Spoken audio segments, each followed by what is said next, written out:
Welcome to the Comic Binge. We are new comic reader friendly, the place where every comic book reader can come in and enjoy themselves and sit down and have a nice cup of comic book, whatever that means. I don't know. Thank you for joining us today at the Comic Binge. I am one of your hosts, Paul Herman.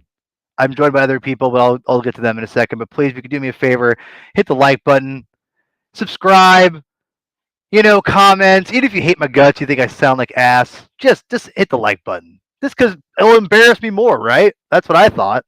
But anyway, yes, we had a really fun show today. I'm really excited to talk about all these things about Robins, the miniseries, the round robin miniseries that won round robin, which is really weird. I said Robins like 1,000 times. But anyway, I'm joined by many other people, but of course, I'm always joined by the Reverend himself, yourself, Mr. Chris Clow. If I can figure out my controls. Here we go. Chris, how you doing? I'm doing well, my friend. How are you? I'm good.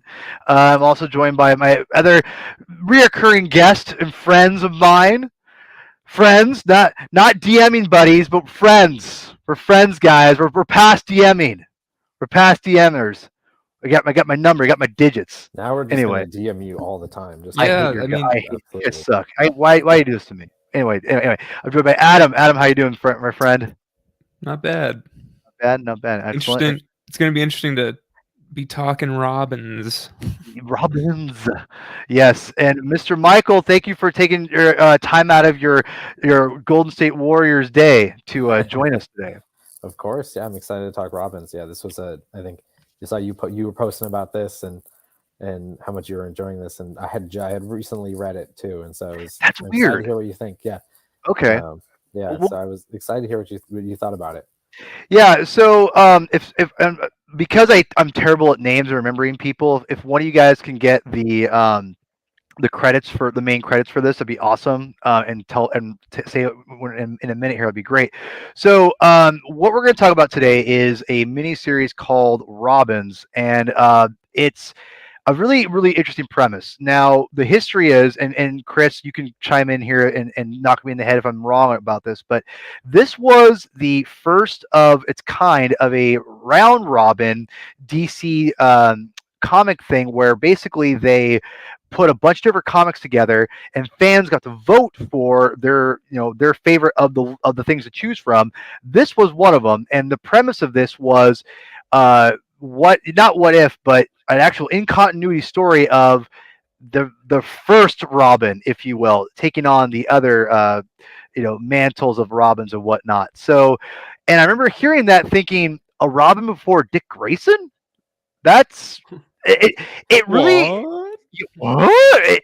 It was very intriguing on that pitch alone, and I'm not sure if that's why it won. I mean, obviously, that's why it won, I think. But I'm always meant to circle back and get to it, and I didn't realize it was all on DC Universe until a couple weeks ago, and I wanted to check it out. And I thought it was very ironic that something called Robins won a round robin tournament. So, whatever. Either way. It was written. You guys can tell me who has the credits up. Can you guys tell us who it was written, drawn by, and everything?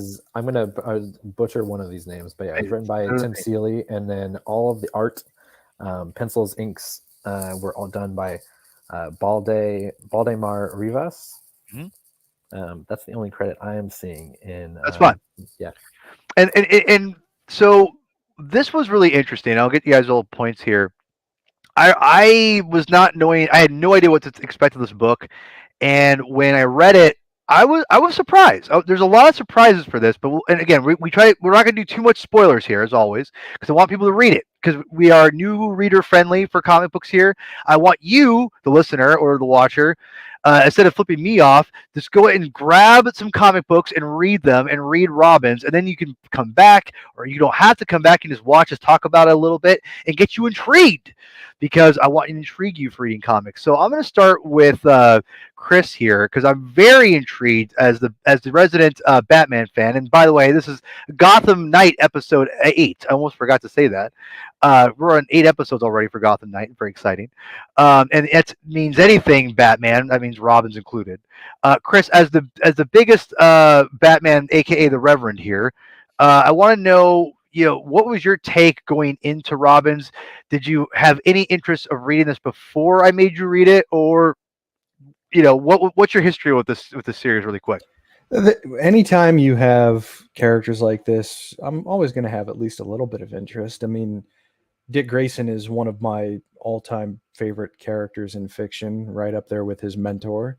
I mean, who isn't a fan of Tim Drake? I don't think I've ever met anyone who doesn't like Tim Drake to some degree. And I mean, everyone else is great too. Stephanie Brown is an awesome character. Jason has gone through a huge reformation over the last 15, 17 years and has become a really important character unto himself. And then, of course, there's Damian. And Damian came to life in one of, if not potentially my favorite Batman run ever. So I have a lot of affection for all of these characters for a lot of different reasons. And then the thing that unifies them, of course, is the fact that they've all, to varying levels of length, have served as Robin. So the concept is a great one just on its own. Why wouldn't you do something like this? This ensemble seems really varied, just in terms of perspectives and lived experiences that everybody has. You go from a former circus acrobat to a street urchin to the daughter of a supervillain and a child who was bred for war. Against his own will, basically. I mean, they all come from such varying backgrounds, and I'm kind of surprised that something like this had not really been tried substantively before. These characters have appeared before in other stories together, but not as the focus, usually as just supporting players in Batman, at least in the things that I've been exposed to. So there's no shortage of interest going into this.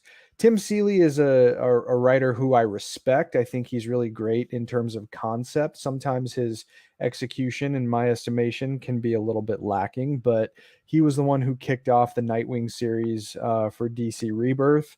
Before that, he and Tom King co-wrote Grayson, which was the Dick Grayson super secret agent book. It was a really strong concept that started out. They had Mikel Janin on the art at the beginning, and he's one of my favorites at DC.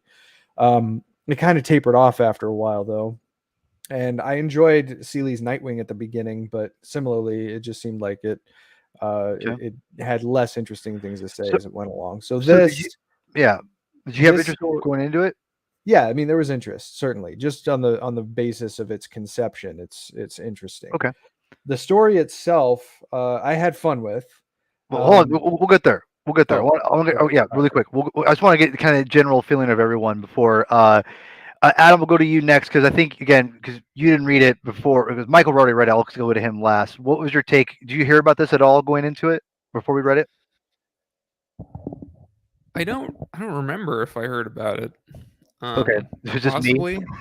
Yeah, but I mean, I saw you talk about it on Twitter, and then you were like, "Hey, you want to read this for the show?" Well, you know what? That's like, fair. Sure, that's fair. Okay. I will say though, I'm not surprised that it won the round robin thing because, like Chris said, the concept you have all of the previous Robins is, in a basically a team up miniseries book thing. Like, yeah, it's like, why haven't they done that before in a substantial way as this was? Yeah. So I'm not surprised that it won. But yeah, I don't think I knew anything about it until your recent posts and stuff like that. Okay. Mr. Michael, what about you, sir? Yeah, so I think this comic, when I read it, it was something I didn't know about before. When I decided to read it, I was going on a trip and we had just watched Batman. We'd just done a 2-hour podcast talking about Batman. So I was extra hyped to read more Batman stuff, and then in particular, was wanting to dig into some more Dick Grayson stuff. Both as Robin, also as Nightwing. And so I was kind of just, doing a deep dive, seeing what was on DC Comics and the DC Comics app, and saw it there and was like intrigued by the premise, just enjoying all the characters, and kind of jumped into it not knowing. And anything in particular about it. Yeah. And I was really into it. I really enjoyed the, like, the dynamic of all the characters. I think, like Chris was saying, like, they just have such a good. They're all so different that Yes. they have such a rapport together. And I think, but I think it in absent Batman, you remove Batman. If you have Batman there, the tone of the comic it changes. I feel like, and it gets more like, it generally is probably these days is probably going to be a little darker, more serious. But this cast of characters like lets it be a little bit more lighthearted, a little bit goofy, in a way that I think I really enjoyed. Um, Yeah. One of the things I think that's the biggest thing I think that between me, Michael, and of course Chris. I mean, I'll put obviously, and Adam, you're excluded because I made you read it. But I think the premise is really really interesting. It's a pitch that I think Tim obviously had. It was a pretty good pitch, which was the idea. For those who are wondering, it's basically who is the Robin before Dick Grayson, and that whole idea and concept just seems like it's like a what's the I always wish I had that video clip of Han Solo in Empire Strikes Back when he's like down trying to fix the Falcon during the trying to escape, and then he goes, I don't know how we're gonna get out of this one, to Chewie, whatever. And that's what it feels like when I was about to read this book was, how is Tim Seeley going to explain all this and without erupting fandom? And we'll get more of a little bit. We're not going to reveal all the details, but we'll reveal a little bit of how he felt about the reveal, obviously, in a second here. But to kind of piggyback what you guys are all saying and what you were saying, Chris, Tim Seeley, I don't know very well. I read his Masters of the Universe book, his multiverse book, and I was really excited. Again, the idea is really interesting. I did not love it. It was okay. And I think he drew the art too. He's an artist as well, right? So and it was not terrible. It just wasn't great. And I'll be honest, I didn't probably jump on this sooner because he was the writer. And I'm not trying to, I just haven't read too much of his stuff, so I can't say overall, but reading that previous He-Man Masters of the Universe multiverse book, it did not excite me, but the pitch was still grabbing me enough to be like, I want to check this out. I realized after the fact that I realized it was all on DC Universe that he probably didn't upset too many people, and he probably didn't go crazy with the story because we obviously would have heard about it on Twitter, right? So, I guess for me, I'll throw it back to you, Chris. What after reading it, what's your overall impression of the story? And again, save the reveal for last. We'll kind of say that for towards the end of the show. But besides revealing the end, what was your take on the story overall, or kind of overall, what you're feeling towards the book, the series? I always feel like in stories like this, continuity is a strength. Yes. And when you deal with every Robin, like, how can you avoid it? And you really shouldn't. I mean, it's a DC Universe book, so all of this history is in play. And there are direct references to things that have happened in each of their careers as Robin that we all know very well. So, kind of going into it, I wasn't sure what the concept was going to be to unify them. But really, at the end of the day, I was less interested in the plot and more interested in the dynamics between all of these people. Like the fact that they have the shared experiences that they do as in the position of Robin. They all have very different philosophies when it comes to Batman, but they all seem to share a general degree of suspicion about what his motives are in bringing them together, or in just bringing them into the roles of Robin. So that is interesting because it all comes from a different place. Like, Tim is deducing what's going on. Dick is just wondering if it was actually like a good thing for him to do. Damien thinks that it might be a lesson in the kind of warfare that he's been waging. So there's a lot of fun here in terms of the character dynamics and the interplay.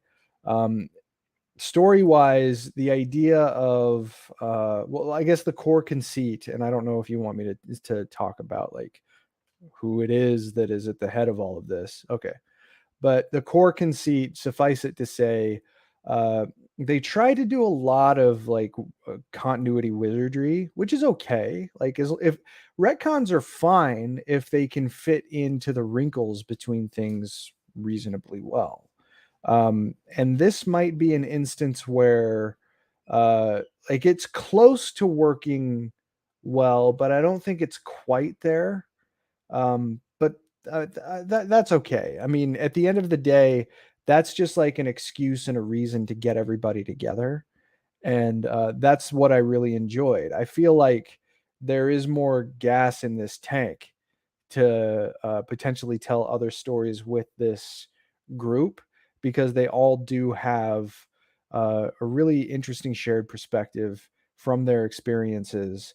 And it seems like this is a dynamic that works surprisingly well Yeah. together. Like, these are kind of disparate characters, all things considered. Right. But putting them together, at least the way that Seeley writes them, he writes them well as an ensemble. Yeah. So I would certainly not be against Robins 2 if it ever Yeah. came, or even an ongoing. Yeah, go ahead, Michael. That was what I was gonna say. Is like I would absolutely be there for a monthly, series. Like, it doesn't need to be connected to this specific plot line of this book. Yeah. But just like, hey, Adventures of the Robins, that'd be super awesome. Like, that's something I'd be super down for. And to that point, I mean, the publication of a solo Robin book has been really, really inconsistent, at least since the New 52. Tim Drake had his own solo series that went close to 200 issues, but then the New 52, it went that way. And Nightwing has had a book, but the Robin book has not really been. I think there's one right now. Yeah, that's focused on Damian. There's a current run, I believe. Right. I've heard good things about it though too. I have heard other people say it's good. I'm not taking anything away from it, but Sure. I think that there's just enough strength to this concept here that if you have someone who approaches it the way that someone might approach a Teen Titans book, then it could be a lot of fun. So let me before I give it back to you, Michael, I want to get your take on this. I want to comment on a few things you said, Chris, that the concept here is really strong. And I think that one of the things I think that I was looking at buying a deluxe detective run by Tinian earlier, because I love the Tinian run, and I think I kind of look at that series and this as almost like counterparts a little bit, like kind of they're not connected, but they're loosely similar. And I basically, because they're team books based in Gotham, and that concept really fascinates me, or Bloodhaven, whatever. But the idea of the Batman family having a team up, a family, an actual family book where Batman's not a part of it, there's a lot of intrigue there. And I thought Tinian and Seeley really picked up on some stuff in there that I loved. And I think that that's the thing that you were talking about, Michael, that you're all be about this.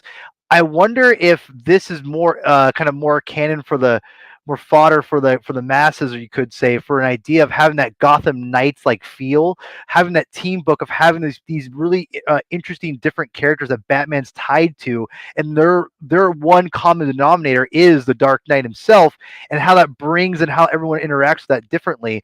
So I think that where I think a lot of intrigue comes from. The other thing I would say about Robin and why that was able to last for so long was because you had a consistent, team, with at least with Chuck Dixon, with Grummett, and the other artists that are fantastic after that. You had a really consistent writer, really getting the characters, and I think that Nightwing's getting that now with Tom Taylor, which we'll eventually do with the binge and have Michael on there because Michael loves that book right now.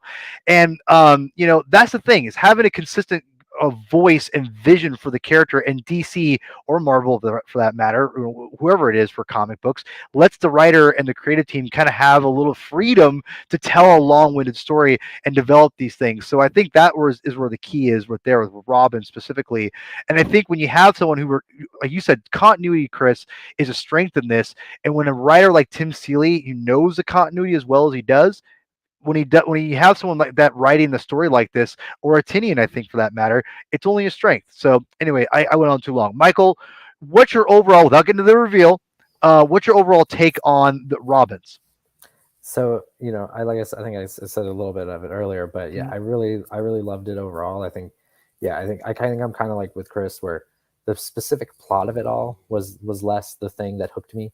and it was more just the character dynamic of seeing all of them together without dad there. I think you get they get to be themselves a little bit more, it feels like, without Batman there and kind of stealing the spotlight. And I feel like they did a good job of kind of giving uh, each of them their own kind of moments to shine throughout the run. Like it didn't feel like, oh, it's mostly a Dick Grayson thing and everyone else is kind of secondary. I felt like they each got kind of their time to shine, which I enjoyed. And as someone who hasn't read every Batman thing, like it was really cool just to get kind of these nods. I always love modern books that nod back to kind of the old stuff and like kind of point you backwards to uh, to old stuff to read. And yeah, like the Gauntlet. I think that was on this same trip. I was like, what are the Dick Grayson things I need to read? And so this was on my list, and then I read this book first, and was like, oh well, that's convenient. I was Well, planning to read that next anyway. so yeah, and before we go, we'll leave it up here for a second. Yeah. But I want to get into that. I want to pick your guys' brains because I'm sure me and Adam here are together lost on this. And so go ahead and wrap up your quick thoughts, and we'll get to Adam. Yeah, and just to wrap, I think the art's gorgeous. Just to talk on the art, About the as a whole, I art think figure. it's just really vibrant. Yeah, a lot of great action shots throughout the book, and yeah, it's overall really enjoyed it. Like I said, I'd love if this creative team kept telling stories with this crew. Yeah, I would. I can't wait to kind of get into a little more of the nitty gritty of the Gauntlet stuff here in a second. But before we do that, Adam, what was your take reading this, and what's your history with Robin in general? I know you have limited DC knowledge. I think is what you told me, right? Yeah, pretty much. Okay, what's your take on Robin's, my man? I mean, I think I told you a couple days ago from what I had initially read, solid overall, Mhm. art, story, solid. I echo what everyone else says about, like, I think the strength of the book is that all these characters have been Robin, but they're all so different. They all have different methods and backgrounds and experiences and all that, and um because it would be a boring book if it was just like, oh, like they all think the same, they all do the same thing. Yeah. But they all come at the whole uh crime fighting thing differently, and I think that's the most interesting thing about it and why it is viable as a concept. Mhm. Um and yeah, the mystery is okay. Like it's Yeah. engaging enough. This is like it's one of those things that's like, oh, okay, like this is gonna get a lot of people upset, but Yeah. ultimately it's harmless. Like, and you can ignore this totally if you wanted to, which Totally. it's like it's not like a. I mean, it's there's merit to it, but like Yeah. you know Well, everyone calm down. Like there's not like this huge everyone, calm down. like.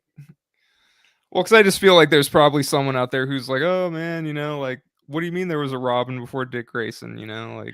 But Right. anyway, like, Yeah. Yeah. No. but So the good. concept, it's interesting because it is that and it isn't that. Basically, it's kind of like having your Robin and eating it Me too, I too. guess.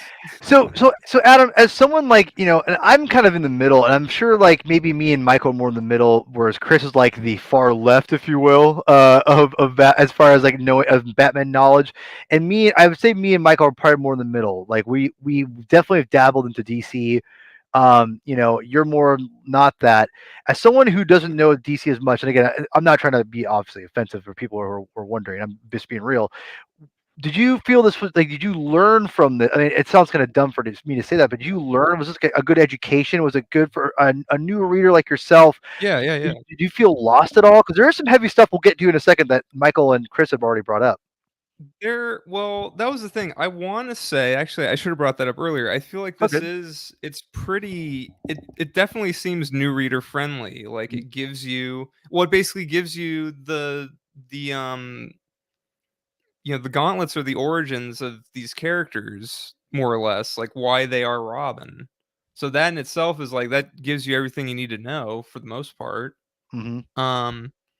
There was, I guess, like the villains. I was like, who are these people? I didn't, and I think I don't know. These have been, I think, created for this from my very brief research, but I'm not totally sure about that. They seem like they could be goofy Silver Age villains Chris, that have been forgotten, but we'll defer to Clow on that, or the Reverend, I should say. Reverend, we'll get to you in a moment here in a but I second. think and like some of the I don't really think it was that confusing. There was some stuff like with the whole like image projection stuff that I was like, oh, this is getting a little like off the wall here, but it's it's comics. It's Yeah, comics, baby. but it's comics, baby. But you felt, but you felt like it was a good. You weren't never felt lost once.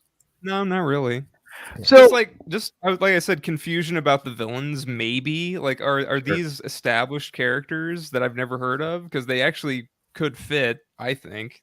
No, I agree. Yeah. So One thing Good. on that, just because I felt kind of the same way. I think one thing is that it so explicitly does point back to stuff like the Gauntlet, Right. and I don't know, as far as like experience with Robins, like I've never read anything with Stephanie Brown as Robin. I've never read me neither. anything with Tim Drake as Same. Robin. Really, Yeah. I've read the current Nightwing run. I've read some of the new 52 Batman stuff, but he's not really in that.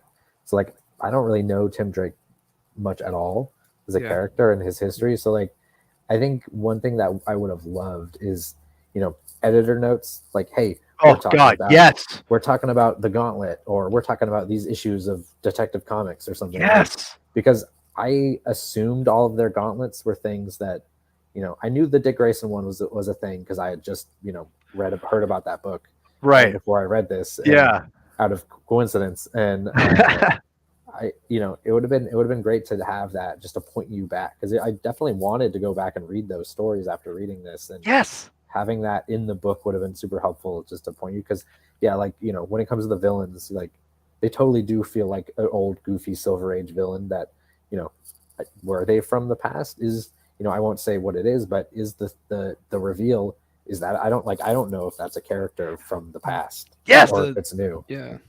Well, it really might, and this is a good segue for the Reverend here, because in all seriousness, because I don't know about those characters. I assume they were established Silver Age characters that Seeley just brought back. But great point, Michael, that Marvel is not shy about editors' notes. Bring those back. I want, with DC Universe, I can go read those now. I want to read, damn it. Like, give me a reason to read your goddamn app, because I love it. At this point with these apps, they should just have a button. You should be able to click on the editor make note it effing You can easy. definitely do that too, probably. Yeah, seriously. So, great segue for the gauntlets, because I had no idea this was even a thing. And so I'm reading this. I'm like, but again, I thought Tim Seeley, for a new reader like myself, Chris, I thought they did a good job of me explaining what the gauntlets were without knowing this even existed. So I'm going to let you kind of preach from the pulpit here. Give me the deets on, if you could. First of all, tell me the Silver Age stuff. How wrong? If those characters are existed before, and then you mean like Chick, Giggles, and yeah, Guffaw? And then go into the deep on the Gauntlet a little bit. Give me, we already have a reason why we need to go, read this for eventually a Gotham Knight episode in the future. But tell me how it compares to this story and how it helped, maybe not influence, but how well did Tim Seeley incorporate this with the other things? So yeah, go ahead. Yeah, well, Chick, Giggles, Guffaw, and was a Honeysuckle, and I can't remember the last one's name. They have, at least as far as I know, a grand total of one prior appearance, and that was in Super Friends #1, 1976. It was a tie-in with the show. So this, I think, anyway, and I could be wrong. I should ask like Robert Reinecke about this, because he would know. Robert, I think this is the first time that they've been incorporated into the DC universe proper. But that story, they were like very throwaway characters. Like, it would be only Dick Grayson who knows who they are, presuming that story's even canon. But as far as I know, in the DC universe proper, we had never seen them before Robins. Okay. So all right. So anyway, so with the gauntlets itself, Explain how the Gauntlet story ties in. This specific story ties into this Robbins miniseries, and how that maybe affects the series as a whole. Because I had no idea this was a thing. I thought Seeley maybe made this up, and I just went along with it. Yeah. So, I mean, anyone who is a Dick Grayson fan, particularly of his time as Robin, that's sort of been recharacterized for the modern era, they probably know what the Gauntlet is. I mean, it was a story that came out, I believe it was 1990. Actually, let me double check that real fast. But it was a story that came out alongside the Batman Chronicles ongoing series. That it was one of the series that tried to take advantage of Batman's popularity. And it basically just tells the story of Dick Grayson's final exam to actually become Robin. And it was 1997, so it was actually quite a bit later than I figured. But so it's a story. There's one page devoted to each of the quote unquote gauntlets. So it's appropriate that he chooses that word to describe the final exams that each Robin goes through. It's basically from this story, written by Bruce Canwell with brilliant artwork by Lee Weeks. Lee Weeks is a genius, man. Just burned into my brain, and it always will be. But the idea is that Dick is going to have to fend for himself in Gotham City for about 6 hours on the weekend of Independence Day. And he has to avoid being caught by Batman. He has to stay within Gotham City limits, and he has to remain in costume the entire time. And let's see how you do, kid. Basically, Alfred looks down on it, but ultimately defers to Master Bruce. But of course, as is likely to happen in a place like Gotham and in a comic book environment, something happens that kind of derails the original plan that ultimately leads to Robin's original victory as Batman's partner for the first time. And it's the thing that puts him on the map. It allows Batman to trust him in a greater way, and he's Robin. And full disclosure, I believe Dick Grayson is the best Robin, but I know I'm in the minority these days. I mean, everyone has their favorite Robin. I think Dick Grayson is the best Robin because he's able to he used it to graduate himself. Whereas I don't know if that's necessarily been the case for the rest of the Robins. To be honest, he is the most psychologically well-adjusted figure in Gotham City. He doesn't have a lot of the baggage that everyone else does, even though he's gone through something that's arguably just as severe as anybody else. But he has used the example of his mentor not to become like him, but to see him as a way to realize, oh, he is hung up, understandably. Here's how I can rise above. And he's a beacon for the entire DC universe. Everybody in the DCU is friends with Dick Grayson. All the heroes, at least, are friends with Dick Grayson because he's great. He just is, and he always will be. But that's the Gauntlet. So using that phrase to describe the sort of final exams. Yeah, and so that's the page in Robin's number 2 that very effectively recaps the main beats of the Gauntlet. The Gauntlet itself is about a 50-page story. So he condenses it into a really, really tight format. And that's basically the story of the Gauntlet. So then, with Jason Todd, his story is not described as a gauntlet, but it took place in a rather and there it is. So Lee Weeks's original art that was pretty accurately recreated in the Robbins issue. And that's the very end of the Gauntlet. So it's a rather happy ending with the Independence Day fireworks going up. That's later. Okay. Come on. Let's keep. Come on. We got other people. We got. Come on. Jason Todd's Gauntlet is in Batman number 424, where he comes upon someone who is being hurt and abused in a hotel room, and he has no patience for it. And it's really the first issue where you see Jason's anger dominate. And this is really the issue where it becomes so clear how different Jason is from Dick Grayson. He's not a happy-go-lucky Robin. I want to say, there's a couple things I want to add really quick before you move on. Yeah. This issue is fantastic. Written by Jim Starlin, the Thanos creator himself. Yep. And a hell of a Batman writer. Yes, a very underrated Batman writer. I'm not a fan of the cult. Sorry, people. Yeah, sorry, the cult. Get that crap out of here. Oh, Sorry. come on, Yeah, crap. no, yeah, you heard me. Yeah, it's like the crap that goes in the Keep sewer. going, keep going, Anyway, keep going. yeah, whatever. This story itself is fantastic. I have this comic book actually. It is fantastic. It embodies everything I love about Jason. And not that he's a you know what I mean. No, love is bad side necessarily, but I love how different he is and brings out a different aspect. And this again, look at those 2 panels. How great is this medium? This sums it up right here, man. Oh, oh, A great use of color too. fantastic! It's just this is mwah. Anyway, yes, this is a great gauntlet. I love this comic. Love. Well, that must have been immediately familiar to you then when you read Robbins. You're like, oh, I've seen this before. Yeah. And then when you brought it up, I'm like, attaboy, I love this comic. But yeah. Yeah. Anyway, could continue. So you're moving on to Tim. His is actually in a few different issues. Is like Detective 620 and 621. But then you jump over. It's like part of the one pager that they used in Robbins. Has Detective 620, 621, and then it also has Batman 457, which is the page that you're seeing now. That's the very end of that brilliant costume redesign for Robin. Brilliant. Still, I mean, it's just it will stand the test of time. It's just it was great. It is the Robin uniform, in my opinion. Yeah, that Alan Grant and Norm Bregfoyle that did this issue, but it's basically Tim coming upon his first real combat with a supervillain in the form of the Scarecrow. And if you go up against the Scarecrow and you live to tell about it, that's already doing well. But of course, he's Tim Drake. And this is the story that I think really helps to communicate to Batman how exceptional a young man Tim Drake really is.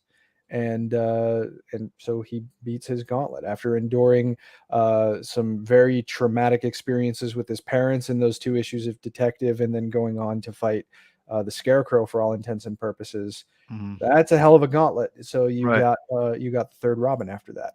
Yeah. And then you have Stephanie. So Stephanie has a very short tenure as Robin. In a few issues of the main Robin series, there's 126 through 128. She goes up against the Scarab, and then the page in Robins that goes over her gauntlet was derived from Robin number 128, where she goes up against the Scarab and disobeys direct orders from Batman because she thinks that there's a better way to dispatch her. And it ultimately results in her getting fired. A very short tenure. There's a really cool issue of Johns' Teen Titans where Connor Kent goes looking for Tim and he finds Stephanie and he doesn't know what the hell is going on. Yeah. It's one of the artifacts of Stephanie's tenure as Robin, but it's a good way to communicate how willful she is and how she's not gonna follow orders just for the sake of it. We gotta go. Come on. Next, you have Damian. So Damian's origin came in the very opening issues of Grant Morrison's run on the main Batman title, pre-RIP. This is during the Batman and Sons story, so Damian is a title character in it. And so what you're seeing here, this is actually the 3rd issue of the run, when Batman brings Damian home for the very first time.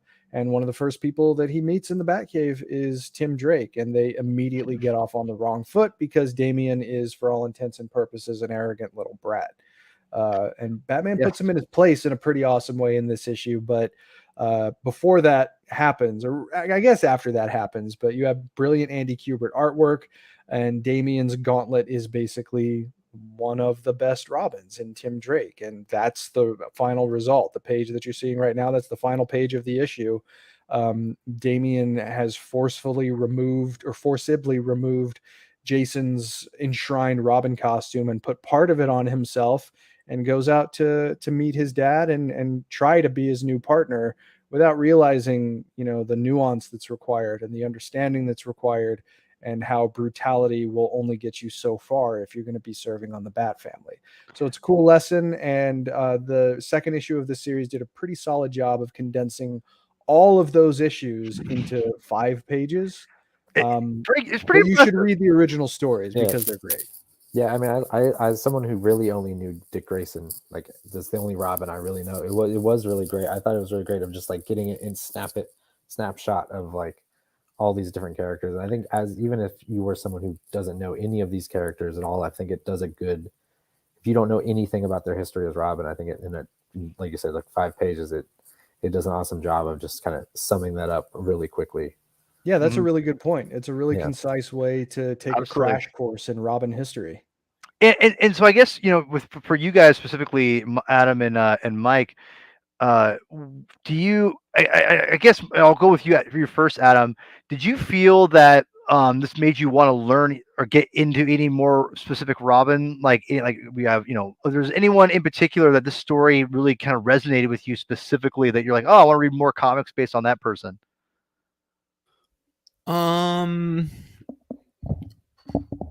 The conclusion to Batman's conclusion to Dick's gauntlet thing made me I like that. He was like, oh, I can't remember what he says, but he basically says like, oh, he uses his heart or whatever. Yeah. I thought that was cool. And I'm interested in reading, more of that Starlin and Alan Grant stuff. That's kind of on my list. And I'm sort of familiar with those two gauntlets, so I was like, oh, okay, I've heard of that. So I'm like, okay, I need to check those out a bit more. But yeah, the Dick one, I like that. That he uses his heart. There you go. I'm sold on that. So so that makes you kind of want to check out more like Dick Grayson stories then, you think? Yeah. Right on. Like so that's the character of all the Robins you resonated with in this story. You resonated with Dick the most. Yeah, I'd say so. Okay, cool. Michael Mann, I know you're kind of a bigger Dick Grayson fan. So besides Dick Grayson, of you being a fan, was there any Robin in particular you want to dive into more, like Tim Drake, Damian, Stephanie Brown? Yeah, I feel like Damian. I know a little bit more just because he played much more of a prominent role in the early New 52 stuff, which I've read a good amount of. But I guess Tim Drake isn't really present at all, and I really did enjoy his character from this, and I think of them, he's the one I know the least, I think. And so I think it definitely, and I know he's very popular, and so definitely am intrigued to find out why. You definitely get. I've been reading, like you mentioned, I've been reading a ton of the Tom Taylor's incredible Nightwing run that's ongoing, and you get some Tim Drake there, and between those two things, like he's definitely on my list at some point to get to. Dig into look up the good Tim Drake stuff. And listen, there's a lot of good Tim Drake stuff in my opinion. Yeah. It's not like you're just going to be like, oh, I have more Tim Drake now. I'm trying to find where I put my. I had some fun little things here. Where did I put it? You've got no lying. You've got like a decade's worth of stories that you could dive into easy. Yeah, and it's all good. And I would say most of it's good. Chuck Dixon informed the character. I mean, he really gives us the reason to love this character. And I mean, honestly, this stuff is right here is where you want to kind of get started in. I mean, basically, Lonely Place of Dying. Start with that run, and then you just go right up from the Lonely Place of Dying guys, and just go right into Robin miniseries, and you go bam, bam, bam. And Dixon does a great job of introducing you, and bringing you up to speed with the character, and really informs the character. And I'm sure, you, Chris, would agree with that. Like Chuck Dixon does a fantastic job of not only just bringing him in, but he brings in Lady Shiva. He brings in the Huntress, the Joker. Because again, one of the cooler things that people don't remember a lot, or maybe are new to don't realize, is that Chuck Dixon, like they built up the confrontation between Joker and Tim Drake, because remember, Joker killed the last Robin. So it was a big deal for this version of Robin to meet the Joker. There was a whole miniseries about it. It was a pretty, it wasn't amazing, but it was a pretty good series, I thought. Well, and back when this was a podcast, just for a single issue, if you want to see a cool Tim Drake story, Detective 826. Oh, it was a great issue. That was a fantastic Sleigh Ride, SLAY, that takes place during Christmas time. Tim Drake's in a bit of a jam, and a good Samaritan in a minivan drives along and says, "Hurry, Robin, get in!" And he doesn't have anywhere to go, so he jumps in the van. The van speeds off. He looks up at the driver. It's the Joker. It's so good. It's and Paul it's Dini, dude. creepy as hell. It's so good. It's so good. And so, um, but yeah, it's really interesting. So it sounds like Tim Drake is kind of where you're going. I think definitely go check out the Robin. Lonely Place of Dime, the introduction of Tim Drake, pretty solid stuff, and then Robin miniseries, like what is like 1, 2, it's like labeled literally 1, 2, 3. Yeah, and Adam Beechin had a pretty solid run on Robin. That was like post 1 year later, like starting at 148, I think. And then also too, man, if you're a Tim Drake fan, and you want to absorb more. Jeff Johns' Teen Titans. You've been raving about it for a long Tim is time. a Yeah. key character in that series, and like he doesn't really feel like he belongs in the Titans since that's Dick's thing. And Batman really encourages him to go through with it, and they create their own dynamic. And Tim's at the head of it, Connor Kent and Bart Allen and Cassie Sandsmark, and it's an awesome dynamic with Cyborg and Starfire as their mentors. Yeah. And it's a great series. Right on. And for me, as always, Red Hood's always my one of my favorite DC characters. I love him. And he shows up in one issue in that. Oh, right I know. after I he know. comes We're back gonna from the dead. we're gonna binge the new Teen Titans and all that stuff. Don't worry. So we're wrapping up. Before we wrap up here, we're gonna get into the reveal. We're not gonna reveal what the reveal is, but we're gonna talk about it and our feelings on it. And Chris, I'm gonna save you for last because the Reverend's got, he goes last, so that's just how it's going to go. Michael, for someone who's just learning a little bit more about DC characters and stuff, the reveal of this Robin character, curious what your thought is, what your thoughts were going into it, and then what were your expectations going into it as a reveal, and were you satisfied with the reveal?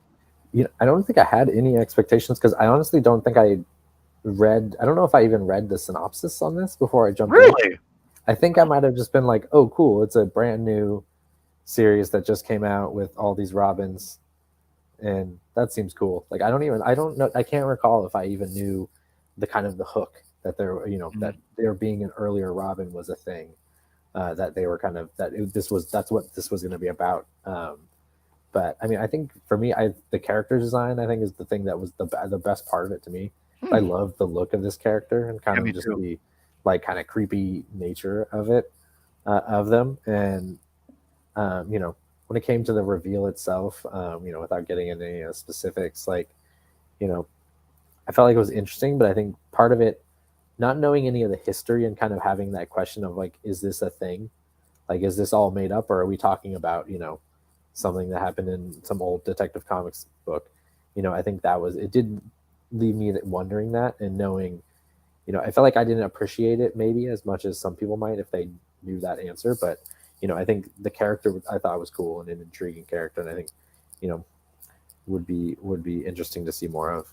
Did you? So yeah. So you want to see the character return, correct? Yeah, I think they could be a cool character to continue to expand upon and to invest in. Right on. Adam, what was your take on the reveal with a limited knowledge of DC comic books? I I assumed that this was not I assumed this was like, a retcon thing. Going back to the origin, like a lot of comic writers these days seem to like to do, and sprinkle a little of themselves into it. Right. I didn't really have any expectations of who it would be. I think it is interesting. Like I said earlier, it's harmless. Like, you can take it, you can leave it. If the character comes back, I mean, I don't know if the character will come back. I guess they could come back. It's comics, man. Yeah, that covers no really. spoilers. Remember, no spoilers. I'm not trying to spoil anything. That cover is really cool, though. A fantastic cover. But yeah, like, I don't know. It's a take it or leave it thing. Like, I was like, okay, that's interesting. That's cool. Okay. But yeah, I don't know. You thought, okay. So with my above average knowledge of the DC universe and comic books and whatnot, I gotta tell you, this surprised me how good the series was, and I will tell you that. I think I think I told you. I'm not sure if I told you this, Michael. I think I asked you this, but again, I'm curious what Chris will say. I thought the series actually got better every issue. Like I thought it started off okay, but then like as I kept reading it, I'm like, oh, this is getting pretty good. Like I felt like Tim really got like the footing of himself as he went, and the stories got stronger, and the comics got tighter and a lot more cohesive as he went on. From the writing standpoint, I thought the art was actually pretty solid and pretty good for the most part, except for I have one pet peeve, which is I'm so tired of man buns on everyone. So let's get man buns Yeah. out of here. I'm sorry, and if you have a man bun, no offense, but I don't want to have every like younger mid late 20s character have a man bun. Not everyone likes man buns, homie. Like It's coming I for will say Peter, Dick man. Grayson's It's looking coming for super jacked in that when they're sitting on that scene where they're sitting. He's like in his boxers and a tank top, and they're sitting at that table. He's looking ripped. He's it's he's been weird. working I out a kept lot. thinking that Jason was Dick in this actually, because I'm Yeah, so used to Dick with not long hair. yeah, it's weird. Yeah, it's a little weird. But all that being said, I had no idea what to expect for the reveal, and I thought, to my personal opinion, I thought it was pretty clever and actually pretty powerful.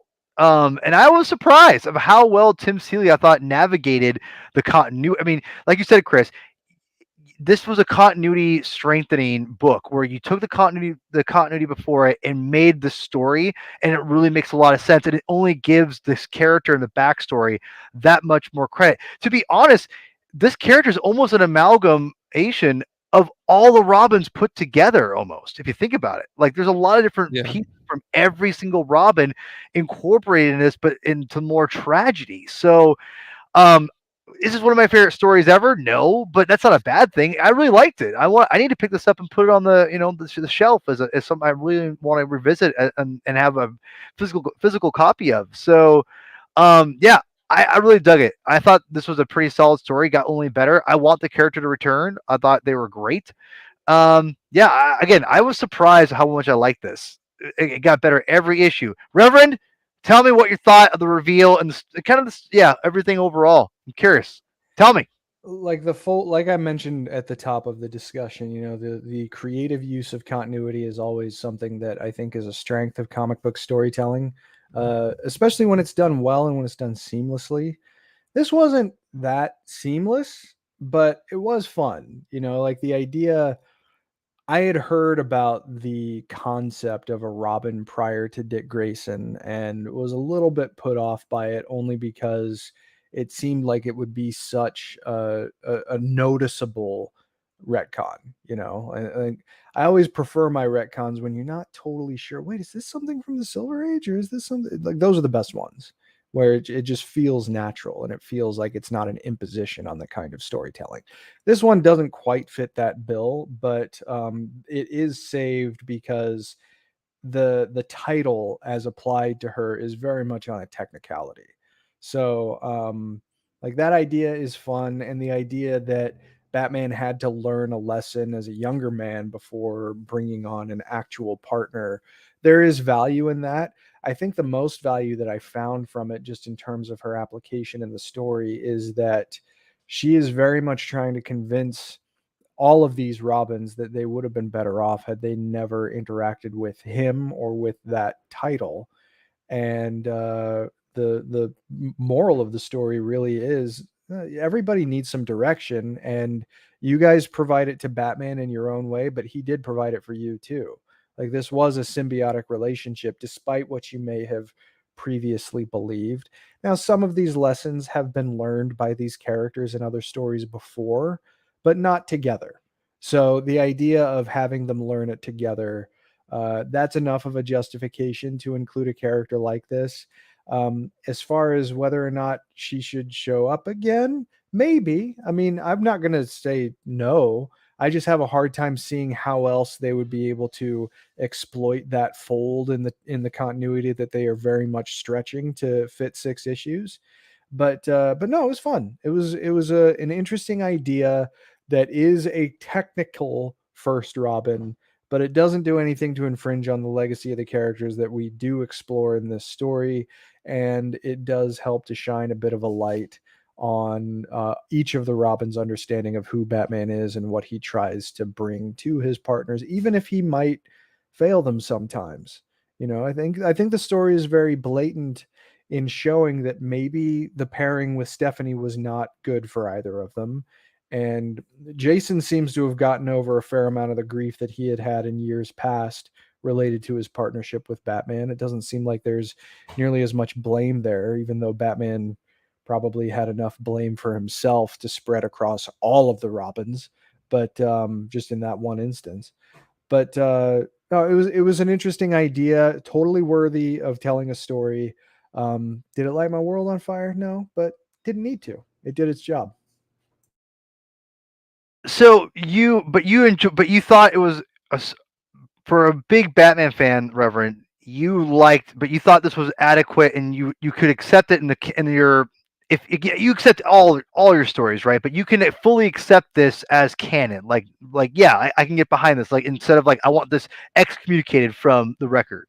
Yeah, it doesn't take anything away from me to recognize that. I mean, honestly, like as much as I love absorbing the details of the canon of various universes that I interact with and that I enjoy, most Mhm. especially the DC universe, Mhm. what I really want from the stories is to say something valuable about who these people are, because I love these characters.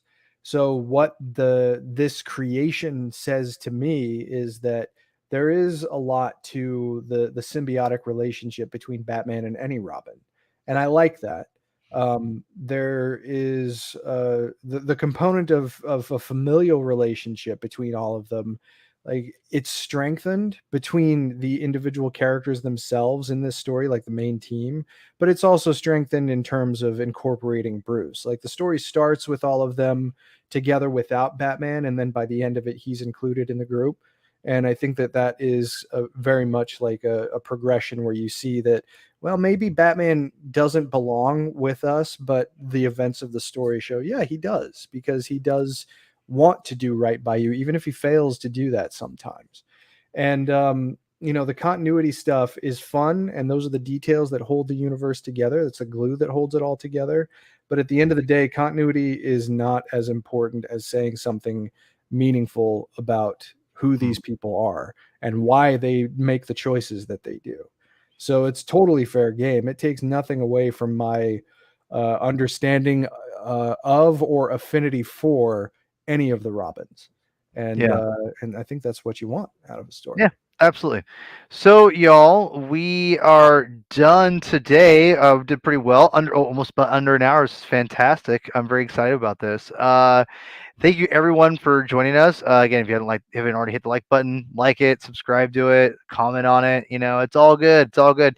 Next week, I'm really excited. We're going to be talking about a independent comic book by someone. Her name is Natalie Grand, and it is a very interesting concept here called it's Cult Girls, and it is based on a true story.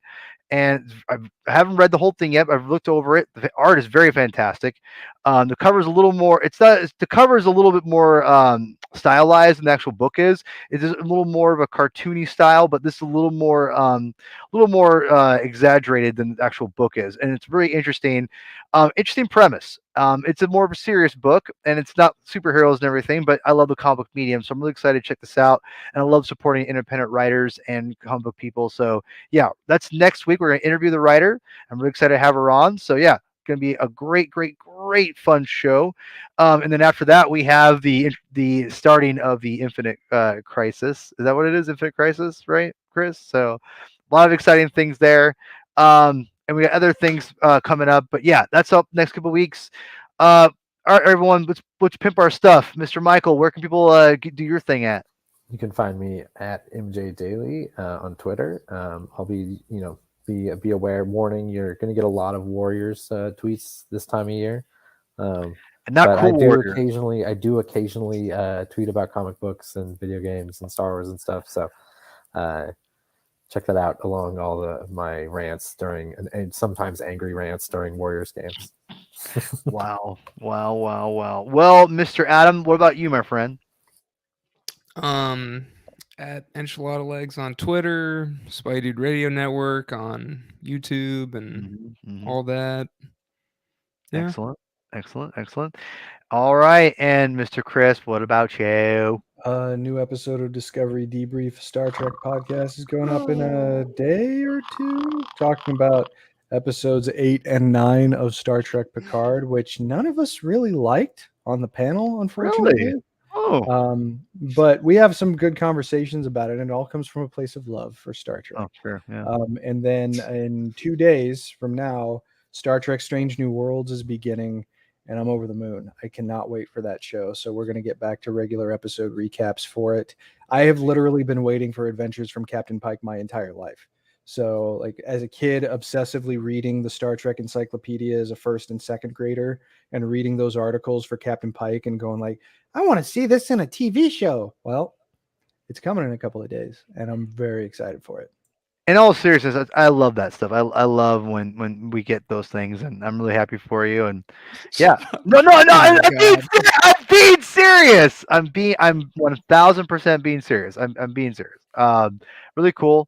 Yeah, that's awesome. And you can find me on Herman22, on Twitter, right? Herman22, aka P Thug. Follow the Comic Binge on Twitter, on Instagram, Insta, all that stuff. And yeah, good, fun, concise conversation today. And Chris, why don't you bail us out here, my friend? Read more comics. Sounds good to me. All right, thanks everyone. Bye.